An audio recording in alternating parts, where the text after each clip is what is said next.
Hello friends, आपका स्वागत है हमारे चैनल हिस्ट्री फॉर ऑल में। मेरा नाम है कविता और आज मैं हिस्ट्री में एक ऐसा टॉपिक पढ़ाने जा रही हूँ जो कि एसएससी एग्ज़ाम के लिए बहुत इम्पोर्टेंट बनता है। टॉपिक है प्राचीन इतिहास। आज हम ऐसे क्वेश्चन के बारे में बात करेंगे जो कि आपके एसएससी एग्ज़ाम में 1 से 2 नंबर के क्वेश्चन ज़्यादातर पूछे जाते हैं और हम इसे एमसीक्यू द्वारा पढ़ेंगे। और आज हम एमसीक्यू से इतना डीपली पढ़ लेंगे ताकि आपके जो छोटे छोटे क्वेश्चन बनते हैं अंदर अंदर से बहुत डीपली, वो आपको अच्छे से याद हो जाएंगे। विशाल स्नानागार ग्रेट बाथ कहाँ मिला था? तो इसका आंसर हम लगभग सबको पता ही है। इसका आंसर होगा मोहनजोदड़ो। क्या होगा? मोहनजोदड़ो। अब हम सीखेंगे ऐसे क्वेश्चन और उसके एमसीक्यू हैं, लेकिन सही एमसीक्यू के साथ बाकी के जो भी पास में है उनको भी साथ में रिकवर करेंगे ताकि हमारे बाकी जो भी क्वेश्चन है जो इनसे जुड़े हैं वो भी कवर हो सके। ठीक है, तो विशाल स्नानागार ये तो मिला ही, मोहनजोदड़ो से ग्रेट बाथ मिला, इसके साथ और क्या क्या मिला था? इसके साथ मिला था सभा भवन। क्या मिला था? सभा भवन मिला था। और इसके साथ अन्नागार। क्या मिला था? अन्नागार। ठीक है, और एक मिली थी नर्तकी की मूर्ति। ठीक है, नर्तकी की मूर्ति, ओके, जो कि किससे बनी थी? ब्रॉन्ज से। ब्रॉन्ज से, ब्रॉन्ज मीन्स कांसा। ओके, कांसे से बनी हुई मूर्ति मिली थी। किसकी? नर्तकी की। और इसके मोहनजोदड़ो के जो अवशेष थे यानी कि जो खंडर थे उनकी खोज किसने की थी? उनकी खोज की थी राखलदास बनर्जी ने। किसने? राखलदास बनर्जी। ओके, ये सारे क्वेश्चन एसएससी के लिए इम्पोर्टेंट बनते हैं, याद रखिएगा।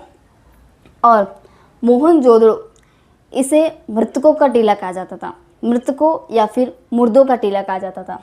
ओके, मृतकों का टीला, मृतकों कोष्टक में लिख देती हूँ, मुर्दों का टीला, मुर्दों का टीला। ओके, ये क्वेश्चन थे जो कि मोहनजोदड़ो से बनते हैं। और अब बाकी के क्वेश्चन देखते हैं, जैसे कि हड़प्पा। हड़प्पा से क्या क्वेश्चन आते हैं? हड़प्पा सभ्यता, हड़प्पा सभ्यता के जो लोग थे वो जब कहीं बाहर जाते थे, पहले तो ये देख लेते हैं कि हड़प्पा से क्या मिला।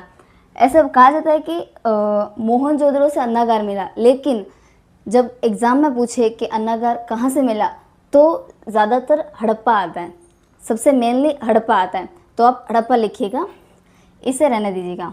ओके, इसे क्या मिला? अन्नागार, अन्नागार। ओके, यहाँ जो भी लोग रहते थे वो उनके जो भी अन्न थे, अन्न को संग्रह करके रखते थे। ठीक है, और यहाँ हड़प्पा के जो लोग थे वो किसकी पूजा करते थे, किसको मानते थे? तो वो पशुपतिनाथ की पूजा करते थे। किसकी? पशुपतिनाथ, पशुपतिनाथ की पूजा करते थे। ये तो पहले करते थे। और उसके बाद के जो लोग थे वो प्रकृति पूजक भी थे। किसके? प्रकृति पूजक, प्रकृति पूजक।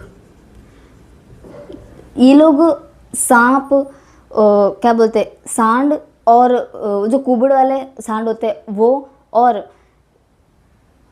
पीपल के वृक्ष, पीपल के पेड़ की भी पूजा करते थे। सांप, सांड, पीपल, ठीक है, इनकी पूजा करते थे। इनकी पूजा करते थे। और हड़प्पा सभ्यता के जो लोग थे वो जब अपना व्यापार करने के लिए अपने यहाँ से बाहर जाते थे, समुद्री मार्ग से जाते थे, तब ईरान इराक के जो लोग थे, उस साइड के लोग, वो इन लोगों को क्या कहते थे? तो वो इन लोगों को मेलुहा कहते थे। क्या कहते थे? मेलुहा, मेलुहा शब्द कहते थे। वो इस नाम से इन्हें बुलाते थे, ठीक है। तो ये तो हुआ है हड़प्पा के। अब आते हैं लोथल पे। लोथल, लोथल क्या बोलते हैं, लोथल के यहाँ से सबसे पहले चावल के जो दाने थे उसके प्रमाण मिले। तो ऐसा सवाल है कि चावल के दाने के प्रमाण कहाँ से मिले, तो उसका आंसर होगा लोथल। ओके, चावल के दाने के साक्ष्य मिले थे, सॉरी, चावल के दाने के साक्ष्य मिले थे। ओके, और लोथल एक और चीज़ के लिए फेमस है, डॉकयार्ड, यानी कि बंदरगाह। ये गुजरात में स्थित है और गुजरात का सबसे बड़ा बंदरगाह था उस टाइम का, ठीक है। क्या था? बंदरगाह, यानी कि डॉकयार्ड, डॉकयार्ड। ओके, और ये उस टाइम का सबसे बड़ा व्यापार करने के लिए जो भी व्यापार होता था वो इसी बंदरगाह से होता था। गुजरात में स्थित है, याद रखिएगा।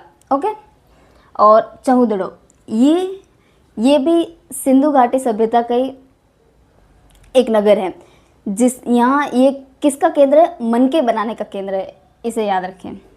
मन के बनाने का केंद्र, मन के बनाने का केंद्र, ये है चहुदड़ो। ओके, तो इससे रिलेटेड लगभग इतने क्वेश्चन है, इससे ज़्यादा नहीं है। तो ये क्वेश्चन हो गए। अभी बात करते हैं नेक्स्ट क्वेश्चन की। हमारा दूसरा क्वेश्चन है, सिंधु घाटी सभ्यता का पत्तन नगर यानी कि बंदरगाह कौन सा है? तो इसके बारे में हम पहले से बात कर चुके पहले क्वेश्चन में। इसका आंसर है लोथल। क्या है? लोथल। डॉकयार्ड यानी कि समुद्री मार्ग द्वारा जो व्यापार होता था इनका, वो इससे होता था, ठीक है। तो लोथल से तो हमारा क्वेश्चन हो गया, और ये इसके बारे में हम इतना पढ़ चुके हैं। अभी बढ़ते कालीबंगन। कालीबंगन यहाँ जुते हुए खेत के प्रमाण मिले थे। क्या मिले थे? जुते हुए खेत, जुते हुए खेत के प्रमाण मिले थे, ठीक है। और ये है सिंधु घाटी सभ्यता का ही नगर है। ये है कहाँ पे? राजस्थान में। राजस्थान में घग्गर नदी के किनारे, घग्गर नदी के किनारे। ओके, रोपड़। रोपड़ जो है, यहाँ पे मानव और कुत्तों के संयुक्त कंकाल मिले थे। यहाँ एग्जाम में पूछे कि मानव और कुत्ते के कंकाल कहाँ मिले थे, कंकाल, तो क्या कहेंगे? रोपड़ में मिले थे। ओके, ये है कच्छ में, रोपड़ है कच्छ में स्थित है, गुजरात के कच्छ में। और हाँ, एक सवाल एक और पूछते हैं कि घोड़े के कंकाल कहाँ मिले? कंकाल से याद है, घोड़े के कंकाल, ये इसका नहीं है। ओके, घोड़े के कंकाल कहाँ मिले? एग्जाम में पूछा गया ये सवाल, घोड़े के कंकाल, कंकाल, घोड़े के कंकाल ये मिले हैं सुरकोटड़ा से। ओके, सुरकोटड़ा से मिले घोड़े के कंकाल। एग्जाम में दो क्वेश्चन है ऐसे, नहीं, दो वर्ड ऐसे जो कि सिंधु घाटी सभ्यता के बारे में अक्सर पूछे जाते हैं। वो है, एक तो है टेराकोटा, टेराकोटा, और एक है सीटाडल,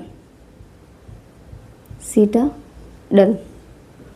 मोहनजोदड़ो के बारे में हम पढ़ चुके हैं, लोथल के बारे में पढ़ चुके हैं, अभी कालीबंगन और रोपड़ इसके बारे में पढ़ लिया।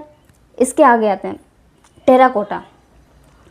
टेरा का मतलब होता है मिट्टी और कोटा का मतलब होता है पकी हुई। इसका मतलब क्या हुआ, टेराकोटा यानी पकी हुई मिट्टी, पकी हुई मिट्टी।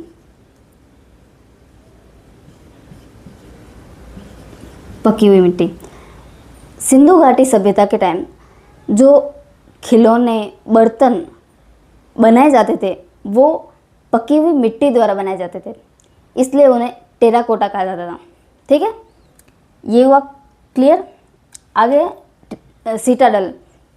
सीटाडल किसे कहते थे, चार दीवारों से बना हुआ एक ऊंचाई पर स्थित जो बीच में से उठा हुआ एक मकान होता था, उसे कहते थे सीटाडल।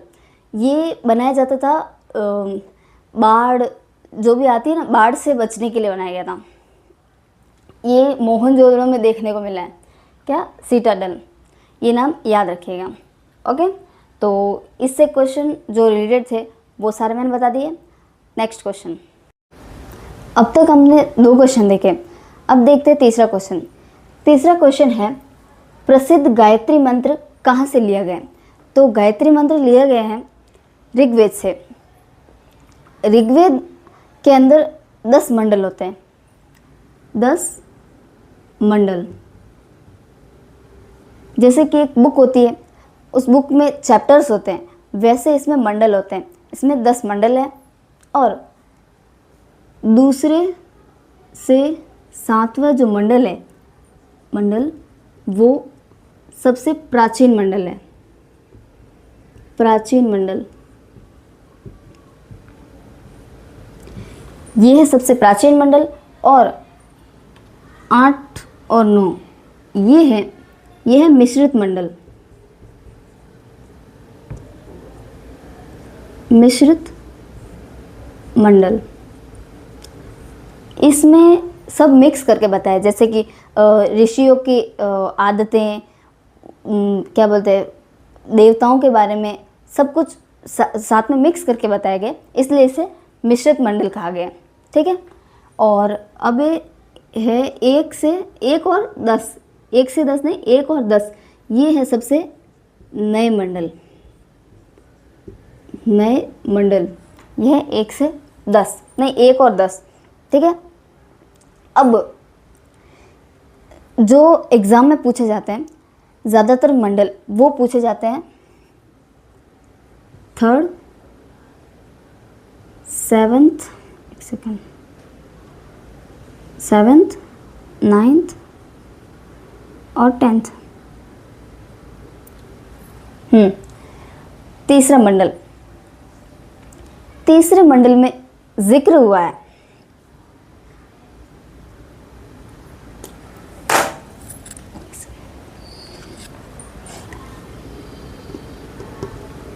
तीसरे मंडल में जिक्र हुआ है गायत्री मंत्र का। गायत्री मंत्र का। गायत्री मंत्र लिखा किसने? गायत्री मंत्र लिखा विश्वामित्र। विश्वामित्र ऋषि ने लिखा। और ये किसे समर्पित है? गायत्री मंत्र समर्पित है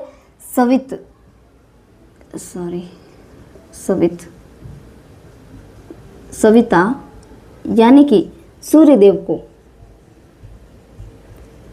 सूर्यदेव को समर्पित गायत्री मंत्र है। ठीक है, अभी इसके आगे है 7वें मंडल में 10 राज्य युद्ध का जिक्र है। 10 राज्य युद्ध। और ये युद्ध कहाँ हुआ था? ये हुआ था परुष्णी नदी के किनारे, जो कि वर्तमान में रावी नदी है। रावी नदी, ये हो गया। अभी इसके आगे है 9वां मंडल। 9वें मंडल में जिक्र हुआ है सोम और सोम रस का। सोम और सोम रस का। सोम यानी शिव और सोमरस ये एक पेय पदार्थ है, शराब नहीं है। और अभी आता है 10 मंडल। 10वें मंडल में 10वें मंडल में जिक्र हुआ है वर्ण व्यवस्था, वर्ण व्यवस्था और वर्णाश्रम। यहाँ जगह नहीं, यहाँ लिख देती हूँ, वर्णाश्रम। वर्ण व्यवस्था, वर्ण व्यवस्था 4 जातियों में बांटी हुई है, ब्राह्मण, क्षत्रिय, शूद्र, वैश्य और शूद्र। ठीक है, ब्राह्मण, क्षत्रिय, वैश्य और शूद्र। ठीक है, अभी वर्णाश्रम, वर्णाश्रम 4 होते हैं, ब्रह्मचर्य आश्रम, गृहस्थ आश्रम और वानप्रस्थ आश्रम और संन्यास आश्रम। ब्रह्मचर्य आश्रम, ब्रह्मचर्य आश्रम, गृहस्थ आश्रम, वानप्रस्थ आश्रम और संन्यास आश्रम। ठीक है, ये हुए। अभी 10 राज्य युद्ध ये रह गया था। 10 राज्य युद्ध कैसे हुआ ये मैं बताती हूँ। 10 राज्य युद्ध, उस टाइम में आर्य जो थे वो कबीलों में रहा करते थे और राजा सुदास के जो दरबारी कवि थे वो थे ऋषि विश्वामित्र। और सुदास ने कह दिया कि अभी हमें कुल गुरु आपको नहीं बनाना, आपकी जगह वशिष्ठ ऋषि है, उन्हें बनाएंगे। तो वशिष्ठ को गुस्सा आ गया, नहीं सॉरी विश्वामित्र को गुस्सा आ गया। उन्होंने बदला लेने के लिए आर्यों की सहायता ली, उन्होंने उनसे सहायता मांगी। तो उस टाइम में जो राज्य शब्द है, तो गांव मतलब कबीलों के जो मुखिया होते थे उसे राज्य कहा जाता था। किसे? राज्य किसे कहते थे? कबीलों के मुखिया को, कबीलों के मुखिया को। और 10 कबीलों के जो मुखिया थे, 10 मुखियाओं ने उनका साथ दिया, इसलिए इस युद्ध का नाम पड़ा 10 राज्य युद्ध। ठीक है, और इस युद्ध में सुदास की जीत हुई और विश्वामित्र हार गए। और सुदास किस वंश के थे? तो वो थे ब्राह्मण वंशी के, ब्राह्मण वंशी थे। मतलब यूपीएससी के सवाल में ये, मतलब एग्ज़ाम में ये सवाल पूछा जाता है कि सुदास किस वंश से संबंधित है, तो वो है ब्राह्मण वंश से। यूपीएससी के सवाल में कोई एग्ज़ाम में ये सवाल पूछा गया है, याद रखिएगा। ठीक है, ये हो गया है। अभी बाकी यजुर्वेद, अथर्ववेद और सामवेद के बारे में बाकी जगह नहीं है, मिटा देती हूँ। अब आते हैं बाकी के वेदों पर। शुरू करते हैं यजुर्वेद। यजुर्वेद जो है 2 भागों में डिवाइडेड। पहला कृष्ण यजुर्वेद और दूसरा शुक्ल यजुर्वेद। और यजुर्वेद के जो लिखे हुए श्लोक वो सब के सब गद्य और पद्य में लिखे गए। गद्य और पद्य, गद्य और पद्य में। ठीक है, अभी है अथर्ववेद। अथर्ववेद, अथर्ववेद इसमें आयुर्वेद का जिक्र मिलता है। आयुर्वेद, आयुर्वेद का जिक्र अथर्ववेद में मिलता है और इसे काला जादू का वेद कहते हैं। काला जादू मिलता है इसमें, काला जादू या फिर वो क्या बोलते हैं, जादू टोने, इसका जिक्र मिलता है इसमें। जादू टोना और भूकंप का जिक्र, भूकंप का जिक्र। अथर्ववेद को किस नाम से जानते हैं? इसको ब्रह्मवेद, ब्रह्मवेद और ब्लैक वेद। क्या? ब्लैक वेद के नाम से जानते हैं। ये हो गया अथर्ववेद। अब आते हैं सामवेद पर। सामवेद, सामवेद में किसका जिक्र किया है? सामवेद में जिक्र किया है संगीत का। संगीत, इसमें संगीत के बारे में बताया कि संगीत में कितने, मतलब जो भी ऋग्वेद में जो भी श्लोक लिखे गए हैं, क्या बोलते हैं, देवी देवताओं को खुश करने के लिए यानी प्रसन्न करने के लिए जो श्लोक लिखे गए हैं, उनको किस ताल में, किस धुन में, स्वर में गाना है, ये उसको कंठस्थ किया गया सामवेद में। इसलिए ऐसा सवाल पूछते हैं कि एग्ज़ाम में ऐसा सवाल पूछते हैं कि ऋग्वेद पर आधारित कौन सा वेद है, तो उसका आंसर होता है सामवेद। ये सामवेद किस पर आधारित है? ऋग्वेद पर, ऋग्वेद पर आधारित। ठीक है, अब चलते हैं नेक्स्ट क्वेश्चन पे। अभी देखते हैं चौथा क्वेश्चन। चौथा क्वेश्चन है हमारा, आर्य को एक जाति कहने वाला पहला यूरोपियन कौन था? तो आर्य को जाति कहने वाला पहला यूरोपियन था मैक्स मूलर। कौन था? चल के मेरा मैक्स मूलर। ठीक है, आर्य कबीलों में रहते थे, तो शहर तो नहीं हो सकते ना, धीरे मतलब छोटे छोटे कबीले थे, तो वो उनका समाज कैसा था? आर्यों का समाज था ग्रामीण समाज, समाज था ग्रामीण। और आर्यों की भाषा कैसी थी? भाषा थी आर्यों की संस्कृत, संस्कृत भाषा बोलते थे। और आर्यों का जो प्रिय पशु था, प्रिय पशु था घोड़ा। घोड़े उन्हें बहुत पसंद थे। और एक है प्रिय पशु, एक है पवित्र पशु। आर्य पवित्र पशु किसे मानते थे? पवित्र पशु वो मानते थे पवित्र गाय को, और गाय को वो लोग अगन्या कहते थे। क्या कहते थे? अगन्या, अगन्या। उनमें गाय को नहीं मारा जाता था क्योंकि वो बहुत ही पवित्र मानी जाती थी। ठीक है, अभी ये हो गया। और आर्य जो थे, ये समाज, आर्य समाज पितृ प्रधान समाज था। पितृ प्रधान, पितृ प्रधान, हाँ ये मैं बताना भूल गई थी। आर्य समाज था पितृ प्रधान, और हड़प्पा सभ्यता के जो लोग थे वो मातृ प्रधान थे, यानी कि मातृ सत्तात्मक, और ये है पितृ सत्तात्मक। ठीक है, ये याद रखना। अभी आर्यों को और अलग अलग लोगों ने बहुत कुछ कहा है, तो वो हम समझेंगे एक अलग तरीके से। एक सेकेंड पर इसको साफ कर देते हैं।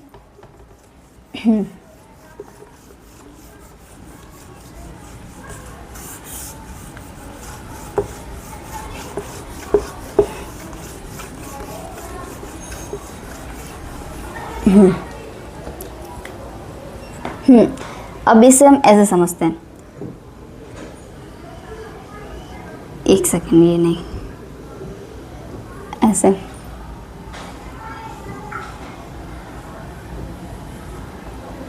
ये हमारा भारत का ऊपर वाला हिस्सा, यानी कि कश्मीर और पंजाब इस साइड में।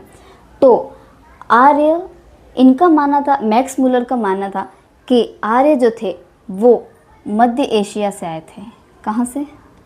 आर्य भारत में आए थे मध्य एशिया से, मध्य एशिया से आए थे।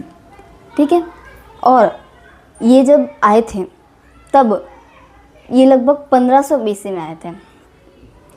1500 BC, 1500 BC से 1000 BC, 1000 BC का जो टाइम था, वो टाइम पीरियड था, इसको कहा गया पूर्व वैदिक काल।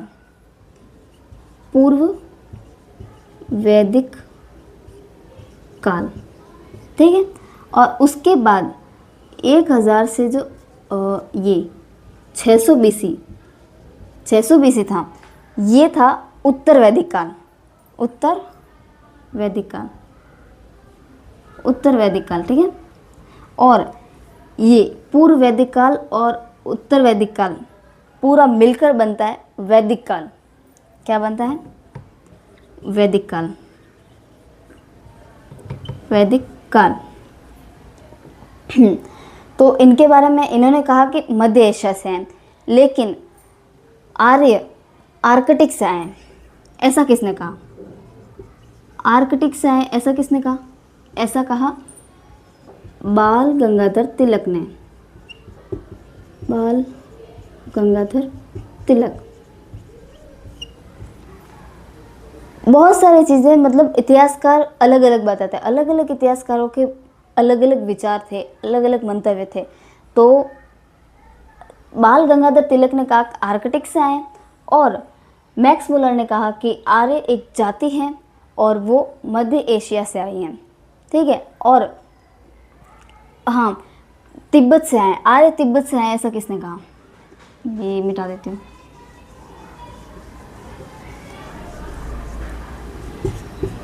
तिब्बत।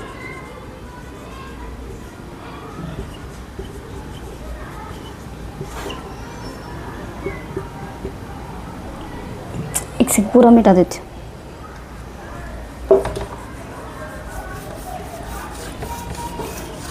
ऐसा ज़्यादा इजी रहेगा ना।